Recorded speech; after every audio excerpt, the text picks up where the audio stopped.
আলহামদুলিল্লাহ, সমস্ত তারিফ ও প্রশংসা মহান আল্লাহ সুবহানাহু ওয়া তাআলার জন্য, যে আল্লাহ সুবহানাহু ওয়া তাআলা আমাদেরকে ভালোবেসে মহব্বত করে জুমার দিনে সমস্ত কাজকর্ম থেকে ফারিগ হয়ে আমাদেরকে মসজিদে আসার সুযোগ দান করেছে। কালিমাতুল শুকরাতে আমরা বলছি আলহামদুলিল্লাহ। দরুদ সালাম বর্ষিত হোক সর্বকালের সর্বযুগের সর্বশ্রেষ্ঠ মহান জনাব মুহাম্মদুর রাসূলুল্লাহ সাল্লাল্লাহু আলাইহি ওয়াসাল্লামের প্রতি। আমরা পবিত্র সফর মাসের দ্বিতীয় জুমায় মসজিদে উপস্থিত হয়েছি। আমরা গত দুই জুমায় নামাজের গুরুত্ব ও ফজিলত, নামাজ না পড়ার ভয়াবহ শাস্তি এবং বিশ্বনবী সাল্লাল্লাহু আলাইহি সাল্লাম যখন বিভিন্ন ধরনের সমস্যার মধ্যে পড়তেন তখন নবীজি সাল্লাল্লাহু আলাইহি ওয়াসাল্লাম নামাজে দাঁড়াতেন। এই বিষয়গুলো নিয়ে আমরা আলোচনা করেছি। আজকে আমরা আলোচনা করব নামাজ বা সালাতের আহকাম, পূর্বশর্ত এবং নামাজের মধ্যে আমাদের করণীয় এবং বর্জনীয় আমল সমূহ নিয়ে। আল্লাহ সুবহানাহু ওয়া তাআলা মুমিনদেরকে বিনয়ী হয়ে বিনয়ের সঙ্গে নামাজ আদায় করার পরামর্শ দিয়েছেন। এমনকি নবীজি সাল্লাল্লাহু আলাইহি ওয়াসাল্লাম মানুষদেরকে খুশুর সঙ্গে নামাজ আদায় করার জন্য অসংখ্যবার অসংখ্য হাদিসের মাধ্যমে নির্দেশ দিয়েছেন। এমনকি নবীজি সাল্লাল্লাহু আলাইহি ওয়াসাল্লামের জামানায় অনেকে নামাজ আদায় করতেন। নবীজি তাদেরকে একাধিকবার নামাজ আদায়ের জন্য নির্দেশ প্রদান করেছেন। হাদিস শরীফের মধ্যে পাওয়া যায় আল্লাহ নবী সাল্লাল্লাহু আলাইহি ওয়াসাল্লাম মসজিদের মধ্যে বসে আছেন। এক সাহাবী আসলেন, নামাজ আদায় করলেন। নবীজি সাল্লাল্লাহু আলাইহি ওয়াসাল্লাম তার নামাজ আদায় থেকে বললেন, ইরজি ফাসাল্লি ফা ইন্নাকা লাম তুসাল্লি। নবীজি বললেন, ইরজি ফিরে যাও, ফাসাল্লি নামাজ আদায় করো, ফা ইন্নাকা লাম তুসাল্লি কেননা তুমি তো নামাজ আদায় করোইনি। তার মানে যেভাবে নামাজ আদায় করেছে, যেভাবে রুকু করেছে, যেভাবে সিজদা করেছে, এটা আল্লাহ সুবহানাহু ওয়া তাআলার কাছে পছন্দ হয়নি। আল্লাহ সূরাতুল মুমিনুনের মধ্যে বলেন, قد أفلح المؤمنون الذين هم في صلاتهم خاشعون قد أفلح المؤمنون নিশ্চয় মুমিনরা সফলকাম হয়ে গিয়েছে। কারা সফলকাম হয়ে গিয়েছে? আল্লাযীনা হুম ফি সালাতিহিম খাশিউন, যারা তাদের নামাজের মধ্যে বিনয়ী, যারা তাদের নামাজগুলো ধীরস্থিরভাবে আদায় করে, সেই সমস্ত মুমিনগণ সফলকাম হয়ে গেছে। বলেন সুবহানাল্লাহ। তাহলে নামাজ পড়তে হবে বিনয়ের সঙ্গে, আবেগ নিয়ে, ধৈর্য ধারণ করে, ধীরে স্থির।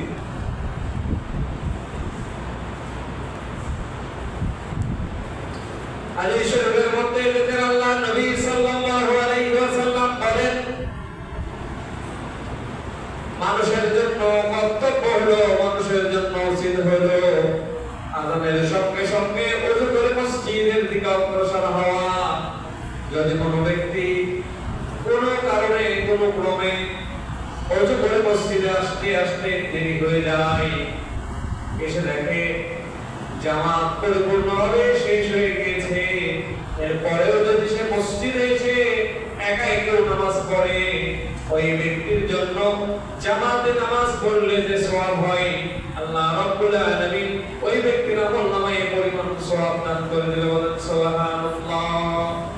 এই সংক্রান্ত আরেকটা হাদিসে নবীজি বলেন, মানুষের উচিত হলো মসজিদের মধ্যে আযানের সঙ্গে সঙ্গে মসজিদের দিকে আসা, জামাতের জন্য আসা।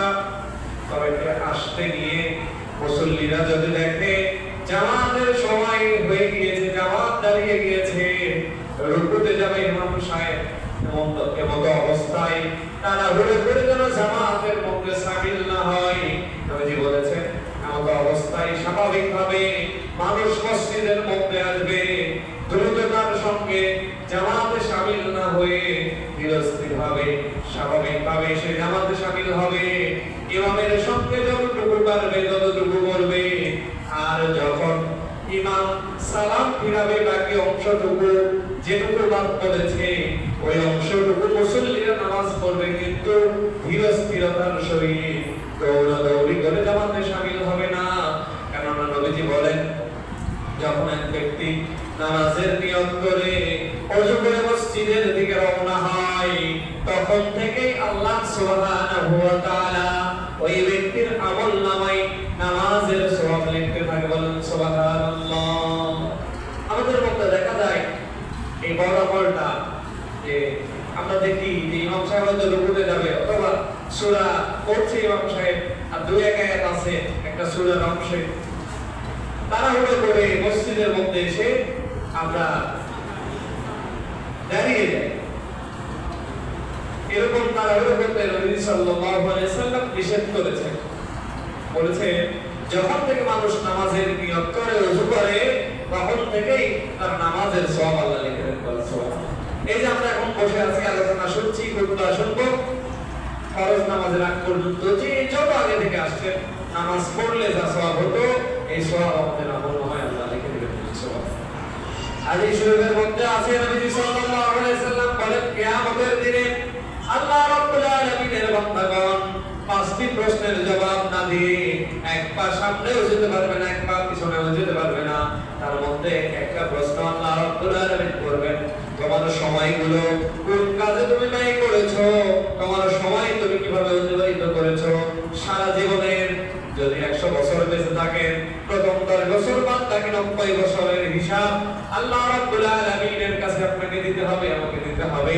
সেদিন নামাজের জন্য অপেক্ষা করার সময়, মসজিদে থাকার সময়, অন্যান্য ভালো কাজে যে অবস্থান করেন, অপেক্ষা করেন, এই সময়ের হিসাব আল্লাহ রাব্বুল আলামিন কিয়ামতের ময়দানে দিবেন। বলেন সুবহানাল্লাহ। কিয়ামতের দিনে আরো যে প্রশ্ন করবে, একটা প্রশ্ন আল্লাহ করবেন, কোন পথে আয় করেছো, কোন পথে ব্যয় করেছো। আবার আরেকটা সময়ের প্রশ্ন আবার আল্লাহ রাব্বুল আলামিন করবেন, সেটা হলো তোমার যৌবনকালটা কিভাবে অতিবাহিত করেছো। হালাল পথে ইনকাম করেছো নাকি হারাম পথে ইনকাম করেছো, সেদিন হিসাব দিতে হবে। হাজার হাজার কোটি টাকা ঋণ করে চলে গেছে বাইরে, ঋণ খেলাম, হাজার হাজার কোটি টাকা পাচার করে বাইরে নিয়ে গিয়েছে, এরকম না। একটা দিরহাম, একটা টাকাও যদি কেউ মানুষের অন্যায় ভাবে হরণ করে, নিয়ে নেই, ভক্ষণ করে, কিয়ামতের দিন মুসিবতের সময় ওটার হিসাব দিতে হবে। কিয়ামতে তো টাকা পয়সা থাকবে না মানুষের কাছে, কিভাবে হিসাব হবে? আল্লাহ নবী সাল্লাল্লাহু আলাইহি ওয়াসাল্লাম বলেন কিয়ামতের দিনে মুসিবতের সময় আল্লাহ পাক রব্বুল আলামিনের বান্দারা এরকম করে দাঁড়িয়ে যাবে, আল্লাহ রব্বুল আলামিন হিসাব নেবেন। তখন বলবেন আল্লাহ রব্বুল আলামিনের কাছে কিছু দুর্বল লোক হাজির হয়ে বলবেন, রব্বুল আলামিন এদের ক্ষমতা থাকার কারণে, এদের দাম্ভিকতা থাকার কারণে, এদের রাষ্ট্রীয় পাওয়ার থাকার কারণে, এদের সামাজিক অবস্থান থাকার কারণে আমার সঙ্গে অন্যায় করেছে, এত টাকা আমার মেয়ে খেয়েছে। রব্বুল আলামিন সেদিন বলবেন এসো এসো এদিকে আসো। দুই লোককে ডাকা হবে, বলবে রব্বুল আলামিন কি চাও। তখন ওই লোকটা বলবে আমি এর বিচার চাই। তো বিচার করে থেকে করব, এখন তো টাকা পয়সা নাই, তাহলে তোমার নেকিগুলোকে দিয়ে দাও, জান্নাতে যাওয়ার জন্য যে নেকির শর্ত রয়েছে এটা দিয়ে দাও। তখন তার কাছ থেকে তার ভালো আমলগুলো, তার নেক আমলগুলো নিয়ে নেওয়া হবে এবং ওই দুর্বল ব্যক্তি যার টাকা মেরে খেয়েছে, যার সম্পত্তি মেরে খেয়েছে, যার প্রতি জুলুম করেছে তাকে দিয়ে দেওয়া হবে। বলেন নাউযুবিল্লাহ। এরকম করতে করতে ব্যক্তির যখন নেকি শেষ, যা ইনকাম করেছিল, দুনিয়ার জীবনে ভালো কাজ করেছিল, সমস্ত নেকি শেষ, তখন কি করবেন? তখন রব্বুল আলামিন বলবেন তাহলে ওর গুনাহগুলো নাও। মানে আপনার নেকি নেই, সারা জীবন মানুষের অন্যায় অবিচার করেছেন, আপনি কিয়ামতের দিনে বেঁচে যাবেন এমন নয়। যার সঙ্গে অন্যায় করেছেন তার কাছ থেকে তার গুনাহগুলো, তার পাপগুলো, তার পাপের বোঝাগুলো আপনার আমল নামায় নিয়ে আপনাকে জাহান্নামে নিক্ষেপ করা হবে। নাউজুবিল্লাহ। এজন্য নবী সাল্লাল্লাহু আলাইহি ওয়াসাল্লাম নামাজটা ধীরস্থির আদায় করতে বলেছেন। এরপরে নবীজি বলেছেন তাড়াতাড়ি করে মসজিদের দিকে না আসা, কিয়ামতের দিনে এই বিচারগুলো হবে আমাদের, এই প্রশ্নগুলোর সম্মুখীন আমাদের প্রত্যেককে হতে হবে। আল্লাহ রাসূল সাল্লাল্লাহু আলাইহি সাল্লাম সাহাবীকে বললেন, এই তুমি তো নামাজ পড়ো নাই, আবার নামাজ পড়ো। সাহাবী আবার নামাজ পড়লেন। নবীজি বললেন, নবীজি সাল্লাল্লাহু আলাইহি সাল্লাম বললেন, ইরজি, ফিরে যাও, ফাসাল্লি ফা ইন্নাকা লাম তুসাল্লি, তুমি ফিরে যাও, নামাজ পড়ো, তুমি তো নামাজ পড়োনি। আবার নামাজ পড়লেন, আবার আসলেন। তিনবার এরকম নামাজ পড়ার পর নবীজি আবার বললেন, ইরজি, ফিরে যাও, ফা ইন্নাকা লাম তুসাল্লি, তুমি তো নামাজ পড়ো নাই। সাহাবী বলছেন, ইয়া রাসূলুল্লাহ, এর থেকে ভালো নামাজ আমি আর পড়তে পারি নাই। নবীজি তাকে নামাজ শিক্ষা দিলেন। নবীজির এক সাহাবী হযরত হুযায়ফা রাদিয়াল্লাহু তাআলা আনহু দূরের এক শহরের মধ্যে গেলেন, এক ব্যক্তি আসলেন, নামাজ পড়লেন। তখন নবীজি সাল্লাল্লাহু আলাইহি সাল্লামের সাহাবী বললেন, এ ভাই দাঁড়াও, তুমি আবার নামাজ পড়ো। সাহাবী আবার নামাজ পড়লেন, এরকম করে কত বছর ধরে নামাজ পড়ো? বলছে, এরকম করে আমি 30 বছরের বেশি সময় ধরে নামাজ পড়ি। সাহাবী এবার বলছেন, আমি আল্লাহর নবীর সাহাবী হুযায়ফা, আমি তোমাকে বলছি, তুমি যে নামাজ পড়েছো, আর আল্লাহর নবী জনাবে মুহাম্মদুর রাসূলুল্লাহ সাল্লাল্লাহু আলাইহি ওয়াসাল্লাম আমাদেরকে যে নামাজের শিক্ষা দিয়েছে, তোমার নামাজের সঙ্গে নবীজির নামাজ মেলে না। নবীজি এভাবে নামাজ পড়েছেন, তোমরা এভাবে নামাজ পড়ো। নবীজি হাদিসের মধ্যে বলেন, সাল্লু কামা রাআইতুমুনি উসাল্লি, নামাজ পড়ো সেভাবে যেভাবে আমি আল্লাহ রাসূলকে নামাজ পড়তে দেখেছি। আল্লাহ রাব্বুল আলামিন কোরআনুল কারীমের মধ্যে বলেন, আল্লাহ রাব্বুল আলামিন কোরআনুল কারীমের মধ্যে বলেন, ইয়া আইয়ুহাল্লাযীনা আমানু লা তাকরাবুস সালাহ ওয়া আনতুম সুকারা হাত্তা তা'লামু মা তাকুলুন। ইয়া আইয়ুহাল্লাযীনা আমানু, ওহে ঈমানদারেরা, লা তাকরাবুস সালাহ, তোমরা নামাজের ধারে কাছে এসো না, তোমরা নামাজের নিকটবর্তী হয়ো না। ওয়া আনতুম সুকারা, নেশাগ্রস্তদের মতো। নেশাগ্রস্তদের যেমন কমন সেন্স থাকে না, ইচ্ছা মতো কাজ করে, কি করে না করে ওরা নিজেরাও বোঝে না, এরকম করে তোমরা নামাজের কাছে এসো না। কখন আসবে? ওয়া আনতুম হাত্তা তা'লামু, যতক্ষণ তোমরা বুঝতে পারো, মা তাকুলুন, তোমরা কি বলছো, এটা যতক্ষণ পর্যন্ত তোমরা বুঝতে না পারো, ততক্ষণ পর্যন্ত তোমরা নেশাগ্রস্তদের মতো, মাতালদের মতো, যারা নেশা করে এদের মতো করে নামাজের কাছে এসো না। তাহলে তোমরা কি বলছো এটা বুঝতে হবে। তোমরা রুকু করছো, রুকুতে যে বলছো সুবহান রাব্বিয়াল আযীম, সিজদায় যে বলছো সুবহান রাব্বিয়াল আলা, মহান আল্লাহর পবিত্রতা ঘোষণা করছো, মহান আল্লাহর প্রশংসা করছো।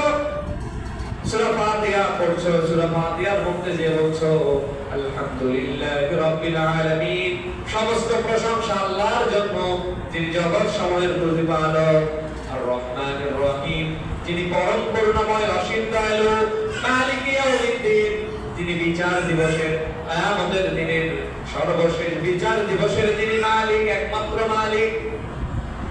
ইয়াকা না'বুদু ওয়া ইয়াকা নাস্তাঈন, সুতরাং আমরা আপনার নিকট ইবাদত করি, আপনার প্রার্থনা করি, আপনার বন্দেগী করি, আর আপনার কাছে সাহায্য প্রার্থনা করি। ইহদিনাস সিরাতাল মুস্তাকিম, আমাদেরকে সঠিক পথ দেখান, সত্যের পথ দেখান, ইসলামের পথ দেখান, জান্নাতের পথ দেখান, কোরআনের পথ দেখান। সিরাতাল্লাযীনা আন'আমতা আলাইহিম, যে পথে সত্যবাদীরা গিয়েছে, মুত্তাকিরা গিয়েছে, পরহেজগাররা গিয়েছে, এরকম পথ দেখান। গায়রিল মাগদুবি আলাইহিম ওয়ালাদ দাল্লিন, এরকম করে আমরা আল্লাহর কাছে বলি। আমরা তাশাহুদে যা বলছি আত্তাহিয়াতু লিল্লাহি ওয়াস সালাওয়াতি والصلاة والسلام عليك أيها النبي ورحمة الله وبركاته السلام علينا وعلى عباد الله الصالحين আমরা এরকম বলে যাচ্ছি সারা জীবন বলছি জানিও না আমরা কি বলছি জানিও না আমরা কি পড়ছি আবার রুকুতে যাওয়ার সময় রুকু থেকে কত তাড়াতাড়ি ওঠা যায় সিজদাতে যাওয়ার সময় কত তাড়াতাড়ি সিজদা থেকে ওঠা যায় নবীজি হাদিসের মধ্যে কঠোরভাবে নিষেধ করেছেন নবীজি বলেন দুনিয়ার মধ্যে সবথেকে নিকৃষ্ট চোর ওই ব্যক্তি যে নামাজ চুরি করে সাহাবায়ে কেরাম জিজ্ঞেস করলেন ইয়া রাসূলুল্লাহ নামাজ আবার চুরি করে কেমনি হাদিস শরীফের মধ্যে নবীজি বলেন নামাজ চুরি করে ওই ব্যক্তি যে রুকু আর সিজদার মধ্যে তাড়াহুড়া করে রুকু করে রুকু থেকে সোজা হয়ে দাঁড়ানোর আগে সিজদাতে যায়